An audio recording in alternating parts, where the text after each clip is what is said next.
Hey guys, Eric and Terry here to talk about the Gotham Season 2 premiere, Damned If You Do. We're going to go into full spoilers, so you've now been warned. If you haven't seen it, still with us, okay? So, Gotham. Look, a show about a young Jim Gordon in Gotham City. There's so much here that we want to love, but we've been struggling with loving since it began. Yes. The Season 2 premiere, what did you think? You know, I think that we can see some signs of maturity on the show. I think that we can see some of them taking the strengths, the things that worked in Season 1 and leaning into them here. I thought Barbara Keene was really fun. I like that they've just let her go completely nutso, and she is clearly enjoying it. But I did feel like the one thing that worked the most, I think pretty much anyone who watched Season 1 can agree, is Robin Lord Taylor as the Penguin. And we really didn't get much of him here. And I think part of that was the show trying to transition. We know clearly this is the season of villains, but don't forget the one who made you. And I think that some of these other ones, some of these new characters who are being brought in aren't quite as interesting, and I wish they hadn't gone so heavy with them in this first episode. Yeah, it's interesting because Season 1, I mean, I think they said from the beginning, Bruno Heller was like, hey, this will be sort of the rise of the Penguin season. Now that he's risen, yeah, it does feel like it would be kind of easy, I guess, for them to backburner him a bit. They're calling the entire season Rise of the Villains. They're bringing in a lot of new characters. But I agree with you. He's been the best part of the show, so I hope they sort of don't lose focus on him. And I also agree with you that Barbara, she was so all over the map last year and often a easy-to-hate character. Right. So, yeah, it doesn't quite line up that she's this crazy, but it's just more fun. You know, at least we can be like, okay, this is Barbara now. Clean slate is crazy Barbara. And she seems to be having a good time with it. It's really funny to look back at the Season 1 premiere and see just how far Barbara has come. And I think that seeing her just be a villain and completely nuts has led to a lot of speculation about who will she actually be. Like, is this going to be an alternate universe where, I could totally see her becoming Harley Quinn after this episode or something like that.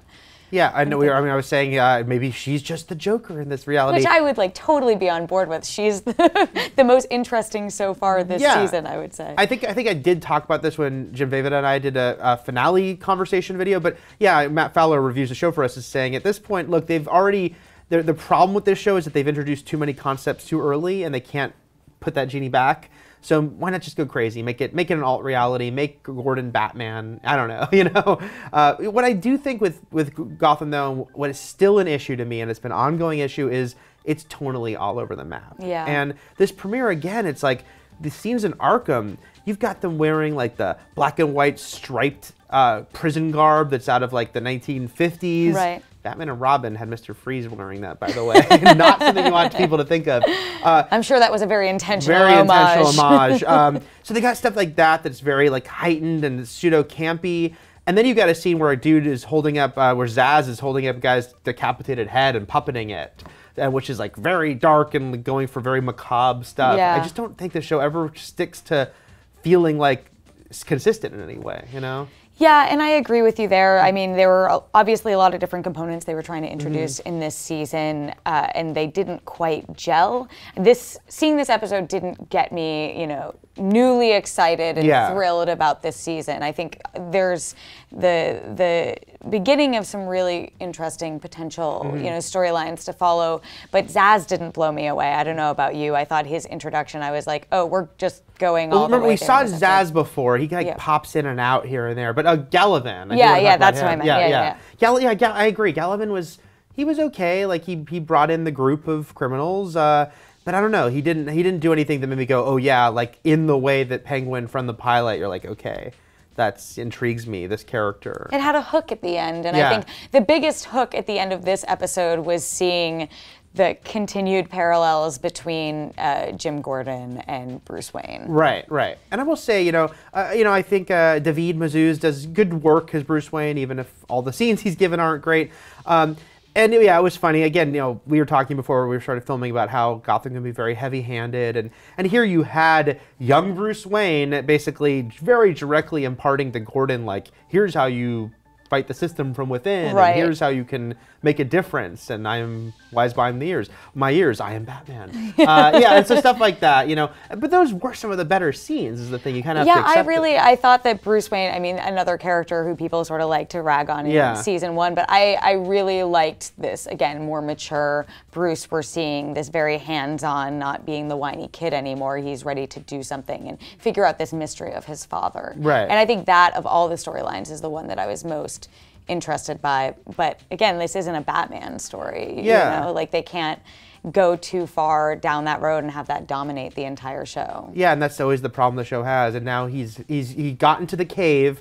Come on, guess that your first name might be. It might be. By the way, also, time-wise, I'm very unclear on the fact that his parents have only been dead like a year, I think, both in the show and in real life. Yet it looked like, and his dad left him that note shortly before he died, but it looked like no one had been in there for 10 years at least. Maybe there were a lot of like bat droppings or something. Maybe it's like a shifting time thing. I don't know. Yeah. But yeah, I don't know. Overall, I felt like it was on Gotham's terms an okay premiere, but I think that a lot of us who have been so come on, I don't know about you, but I wanted to hit the ground running and really grab me because I feel like it's going to lose. It already has lost some people, and it's going to continue to lose people if it doesn't have something new to really grab them. Yeah, I didn't think that this episode really punched it the way it should have, and we're both fans of Agents of S.H.I.E.L.D., and I think, you know, looking at that sort of as a comparison, I thought that the season 2 premiere of S.H.I.E.L.D. really grabbed me back in it, and it might not have gotten those viewers back, but at least it was trying something different, and, you know, maybe certain elements of season 1 didn't work, so let's lean more into what our strengths were.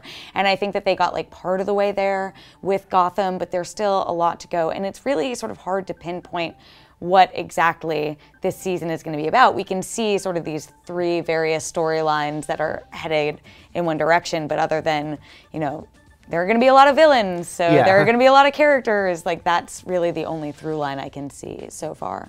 Villain's gonna rise, apparently. So that's what we thought of the Gotham premiere. But what did you think? Did you love it? Did you hate it? Let us know in the comments. And for all things Batman or Batman related, keep it here at IGN.